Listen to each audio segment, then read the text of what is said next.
7।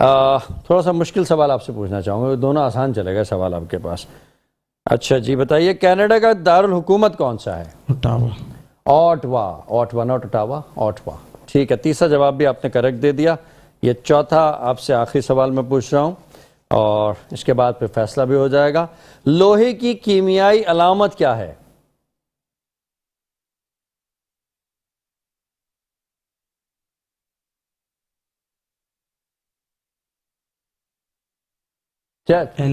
چلیے جی، لوہے کی کیمیائی علامت FE کے نام سے جانی جاتی ہے.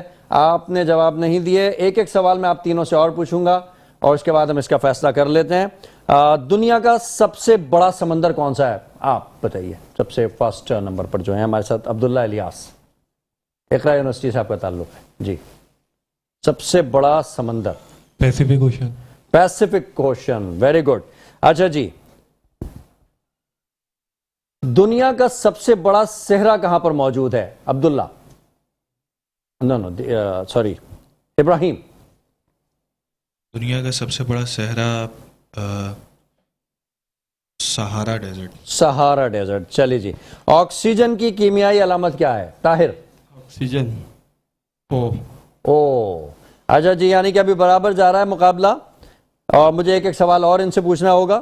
چاندی کی کیمیائی علامت؟ عبداللہ الیاس. AG. اے جی، ویری گڈ. بھارت کا قومی پھول کون سا ہے؟ ابراہیم. بھارت کا قومی پھول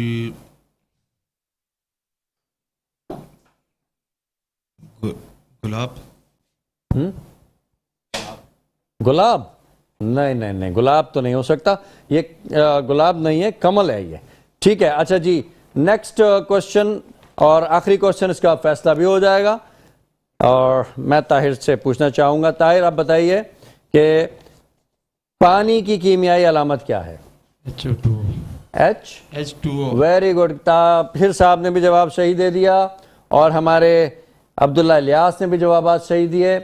کچھ جوابات ابراہیم نے صحیح دیے لیکن کچھ جوابات صحیح نہیں دے پائے، اس لیے آج کے اس مقابلے سے ابراہیم جو ہے وہ ایلیمنیٹ ہوں گے. لیکن ایلیمنیٹ ہونے کے ساتھ ساتھ ہی میٹرو ون نیوز بزم ثناگر کی جانب سے آپ کے لیے ایک یہ خوبصورت شیلڈ ہے، یہ جو آپ کے ساتھ جائے گی. آپ زندگی میں کامیابی اور کامرانیاں حاصل کرتے رہیں. ٹھیک ہے، آپ سب کا بہت بہت شکریہ اس پروگرام کو دیکھنے کے لیے. اور میں عبداللہ الیاس اور طاہر صاحب آپ کو مبارکباد پیش کرتا ہوں کہ آپ نے آج کا مقابلہ ون کیا اور آپ اگلے مقابلے کے لیے منتخب ہو گئے. اور اچھی تیاری کیجیے تاکہ اگلے مقابلے میں آپ مزید اچھے کامیابی حاصل کر سکیں. ہمارے ساتھ موجود ہیں ثنا، جو کہ نذرانہ نعت پیش کرنے کی سعادت حاصل کریں گی. اور میں گزارش کروں گا کہ اس ایوان میں جہاں دین کی بات ہو رہی ہے، جہاں رمضان المبارک کی بات ہو رہی ہے، وہاں پر نبی محترم صلی اللہ علیہ وآلہ وسلم کی بات نہ ہو، ایسا ہو نہیں سکتا. کیونکہ خدا کا ذکر کریں، ذکر مصطفیٰ نہ کریں، ہمارے منہ میں ہو ایسی زباں خدا نہ کرے. اور ثنا اس وقت آپ کے سامنے پیش کر رہی ہیں ایک ایسا کلام جس میں رمضان کے حوالے سے بھی عکس آپ کے سامنے پیش کیا جائے گا. ثنا نذرانہ نعت پیش کرنے کی سعادت حاصل کیجیے.